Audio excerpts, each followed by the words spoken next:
There's no other way to spin it. They are totally screwed. And each of the sections that we're looking at, we have video proof, with the exception of maybe towards Volchansk, but we have video proof of everything that's happening here, whether we're looking at Konstantinovka, whether we're looking at Pokrovsk in the Zaporizhzhia direction, the Izium direction. What I'm about to show you is deep state map. Deep state map. Some people are saying, Jackson, you should use another map. You should use rebar. You should use this. You should use... Okay, the reason why I want to use deep state map or live map UA is because these are Ukrainian sources, in effect. I mean, they're like British, they're Ukrainian. These are sources coming from the people who have routinely lied about just how fucked they are every step of the way. And even still, you will see how screwed they are as a result of looking at their own maps where they are lying. They're lying by about a week's time. So in a week's time, I mean, you'll see what's happening here. With over the next few days, they will continue to update as they have done, showing more and more Russian advancements in the sectors that we're going to be looking at. And there's no other way to spin it. They are totally screwed. And each of the sections that we're looking at, we have video proof, with the exception of maybe towards Volchansk, but we have video proof of everything that's happening here, whether we're looking at Konstantinovka, whether we're looking at Pokrovsk in the Zaporizhzhia direction, the Izium direction. So let's get started here by looking at what's going on in Pokrovsk, okay? This is a rather unfortunate situation for the Ukrainians. If you're a Ukraine supporter, pack it up, take your L. This is not good. So this is the Pokrovsk area. You see Pokrovsk right here. Let me see if you can see there we go. You see it right here. This is Pokrovsk. We can zoom in a little bit if we like. As you can see, Pokrovsk is no longer within the grips of the Ukrainian military. There's an assault in the eastern sector of Pokrovsk. They are mopping up the areas of, as we have seen in videos, the Rivne district. So right here, you can see this is where the Russians are actually doing clearing out operations, going essentially block by block, home by home, building by building, clearing out the Ukrainian positions, or stragglers, if you will, because there's no real fortified positions left by the Ukrainians here. And the Russians have now entered the smaller part of the city called Grishino. Grishino is a base area to launch counterattacks on Russian forces. It's the Ukrainians' last offensive sector that they have, last offensive base that they have. It's where their main Ukrainian garrison still remains in Pokrovsk. It's their last forward base, and it's primarily right here in Mirnograd. So this is, I guess, still fairly accurate. You have the majority of the Mirnograd sector, which is, I guess, in Ukrainian hands, not fully controlled by the Russians, but Ukraine is attempting to withdraw from the areas outside of Pokrovsk right now. They're trying to withdraw from out here because they know as soon as this fully closes off, which it basically has, the Russians will begin moving out. So this is a really, really bad look here in Mirnograd. The Russians are advancing toward Belitsky, north of Rodinskaya as well. You can see that up here. The Russians are coming from the north, and they're closing off the entire sector around Mirnograd.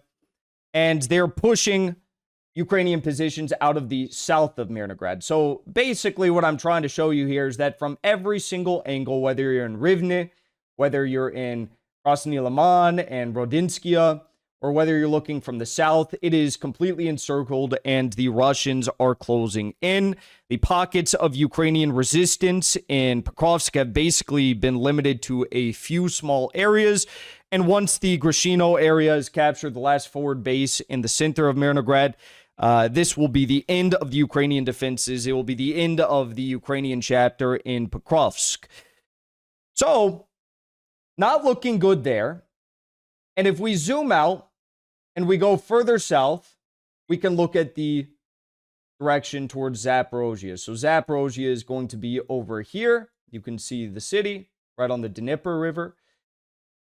This right here, this is a major Russian advance that you see all these arrows pointing to the west. This is a major Russian advance that we've seen take place over the last really month. Since the first week of October, they are capturing about 100 square kilometers per week in this direction. It is going extremely fast. So you can see this is everything that has developed since November 1st.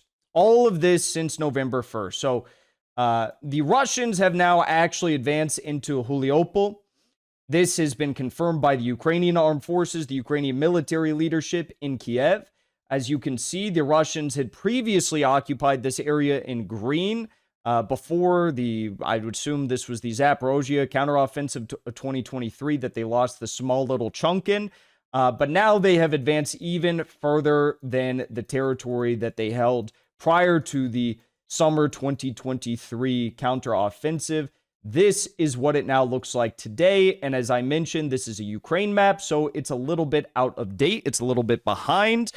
The Russians have advanced into Mariupol. There's intense fighting taking place in the center of the city. One of the brigades tasked with defending Mariupol broke down in the east of the city, and that is what has enabled the Russians to advance and capture eastern areas of the city. Ukrainians are claiming that they have redeployed and sent more advanced troops to Mariupol. The Russians also have confirmed this. Ukrainians, however, are saying that this completely stopped the Russian advance in Mariupol. The Russians are saying, no, that's not true. We may have been slowed a little bit, but they have not stopped us, okay? But as they, deploy more advanced troops to Mariupol, what does that mean for the Ukrainians? That means in other sectors, other directions, they are going to have larger Russian advances because they have redeployed their advanced fighters to this direction where they're getting absolutely smoked. And we discussed this area at the start of the month with Scott from Calibrated. And prior to this redeployment, up until now, they basically waited a full month. But up until this moment, they've had nothing but territorial defense forces here, which are basically the guys who are getting stripped off the street with little to no fighting experience, little to no training, and they're just getting thrown into the Zaporizhzhia region. The Ukrainians are saying that they are going to send, I guess, more men to create buffer zones in the back here, which is a smart idea. But in all actuality, the smart thing to do would be to just completely withdraw from Orikhiv, from Mariupol, and create very strong lines back to protect Zaporizhzhia and to protect Dnieper in the north. But that does not appear to be what they're doing. As we know in Pokrovsk, they wait until the very last minute to withdraw their troops until it is, frankly, far too late. Okay?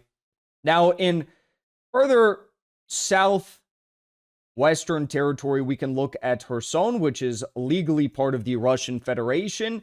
This is very interesting. Obviously, we know that the Dnieper River is what separates the western bank is the Ukrainian-controlled territory after their counteroffensive here.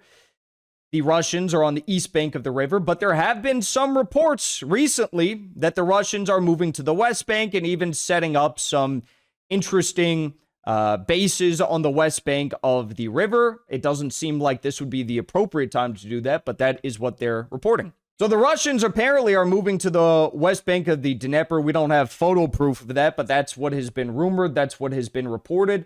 What we do know for a fact is that the Ukrainian government ministries and agencies in the city of Kherson have actually forced the evacuation of all of their government personnel. So all Ukrainian government personnel, all of these puppets, government regime officials have been evacuated. They, I guess, are expecting something to happen in this direction toward Kherson in the near future. I don't really know if we'll see that because I honestly think it would be much easier for the Russians to advance towards Zaporizhzhia city and towards Dnieper and then come at Kherson from really all directions, from the north and from the south. But we will see what happens here. The Ukrainians are clearly worried about that if they are going to be removing their government personnel from the region. Now, looking a little bit farther north here, I guess center north, we can look at the Izium direction. This is north of the Slavyansk-Kramatorsk salient, and the Russians are also moving with lightning speed here, as you see, north of Liman, and in Liman also, there's reporting of active fighting there. They're moving with very quick speed toward Liman, and they're moving also towards very interesting city even further north called Borova. Now, Borova is the key toward advancing on their way to Izium down here. And as we reported a few days ago, the goal would be to control everything east of the Oskol River. Izium is, of course, west of the Oskol River, but Borova is the last big town east of the Oskol River. If they can secure all of this territory here, and they're going to be pushing further north as after they clear out Mirnograd and Pokrovsk, then you essentially have the entire Slavyansk-Kramatorsk salient, which is going to be semi-encircled. Also, you have Konstantinovka, which there is a lot of active Russian fighting going on down here.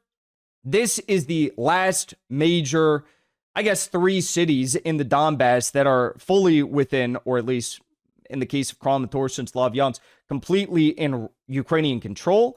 So a semi-encirclement of Kramatorsk and Slavyansk would lead on its way to be becoming, hypothetically, the single largest encirclement that we have seen throughout the entire duration of this conflict. So that is what looks like what is materializing in Kramatorsk and Slavyansk.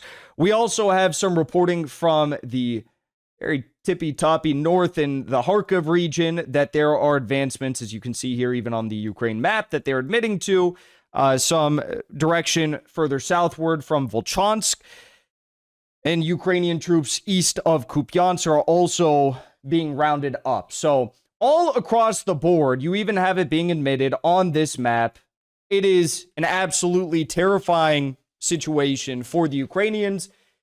And that is why you're seeing this frantic scatter from the United States to try and secure something that resembles a deal to present to the Russians, because they see the writing on the wall. They see that this looks bad, yes, but they understand that with this whole section, Kramatorsk, Slavyansk, that being semi-encircled, they understand that with Izium being taken out here, the Ukrainians effectively losing the big gains that they made in the Kharkiv offensive, and they also see that the Russians, with the threat of moving towards Zaporizhzhia, Dnieper, and even worries about Kherson, that this is a very frightening picture over the next year. And the Russians are already moving in these directions. Even Putin admitted in his speech the other day that yes, after the Russians move into Mariupol, that they will be moving north, he said. So north would imply Zaporizhzhia and Dnieper. I think they're just throwing basically everything in the direction of these 2 cities right now, because that would effectively mean the end of Kherson. This is a really bad picture for the Ukrainians. There's no other way to split it. There's no sugarcoating this. And it leaves me shocked as to the fact that the Ukrainians are still not willing to accept some like minor, very minor request from the United States of saying constitutional amendment over no NATO pursuance, constitutional amendment saying you're not going to have nukes, things of this nature. I mean, these are just big ticket, easy items that they could agree on to get the ball rolling. But even still, as you have this very clear collapse, they are still refusing. You have Yermak, who's, I guess, I personally believe Yermak was so defiant about the no concession argument that is what caused his ouster. Umarov, who was just in Miami, also is saying the same sort of thing. And he's also embroiled in this corruption scandal. So who knows how long Umarov will be there if he doesn't play ball with the United States. This is a clusterfuck. It's a clown show. The United States needs to just accept the cards that they have, accept the fate that they've been dealt, and go back home with your tail between your legs. Establish peace in the bloodshed. Simple as that. They could save a lot of men, they could save a lot of territory, but it doesn't seem as though that's where things are headed. Before you leave, I want to say thank you for the support, because after 2 years of being banned, we are finally back home on YouTube. So be sure to subscribe to our channel and also join as a member on our channel using the link at the top of the description. I rely on the generous support of viewers like yourself to get the truth out to as many people as possible. You can also support the show on Locals or Give Sin Go. The mainstream media and the powers that be are never going to stop attacking us for bringing the truth to as many people as we do. Thank you so much for your support.